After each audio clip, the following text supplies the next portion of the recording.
As deadly protests rage across Peru, a political battle is unfolding inside the halls of Congress, walled off from the streets by hundreds of police, armored vehicles, and a maze of gates. Lawmakers are at loggerheads over whether to hold snap elections this year following the December 7 event that sparked weeks of protests and resulted in the death of at least 48 people. Despite the violence and polls that showed the majority of Peruvians want the election brought forward, Congress appears to be in a deadlock. Until now, at least 3 elections bills have been rejected and others knocked back before being debated in the past week. This is because parties on the left and right are unable or even unwilling to compromise. Although there are a number of issues that underpin the dysfunction, primarily the Congress is unusually fragmented. It has 13 different voting blocks caused in part by rules that allow a group of 5 lawmakers to easily create a new one. The 2 largest parties have just 24 and 15 seats respectively, making it hard to reach majorities needed for legislation.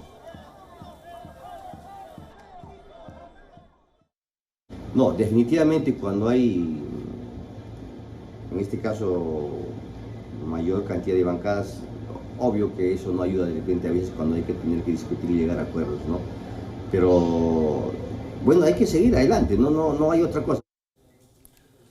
As mainstream political factions have weakened, disillusioned voters have turned to fringe parties, including a religious sector and Peru Libre.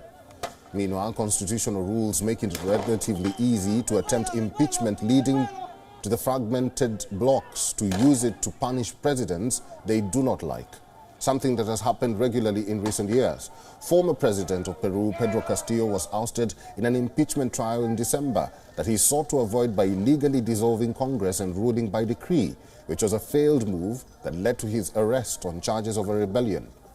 It was the 3rd attempt at the impeachment of Castillo since he took power in July 2021 and the 7th impeachment attempt in the last 5 years, which have seen 6 presidents. El Parlamento o el Congreso de la República no está para estar engraciado con un gobierno de turno, está para fiscalizarlo y lamentablemente a nadie le gusta que lo controle o lo fiscalice.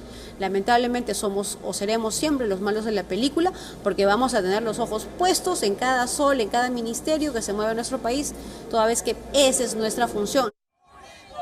Days of closed-door talks have appeared to make little progress, with cliques holding their ground over red-line policies. A frustrated current President Dina Boluarte has introduced her own bill, which calls for elections in October and a new president taking office on December 31st that may fare better. But even if it succeeds, a reset of Peru's troubled political system is unlikely.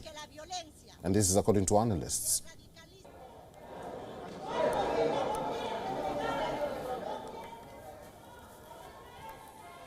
WION is now available in your country. Download the app now and get all the news on the move.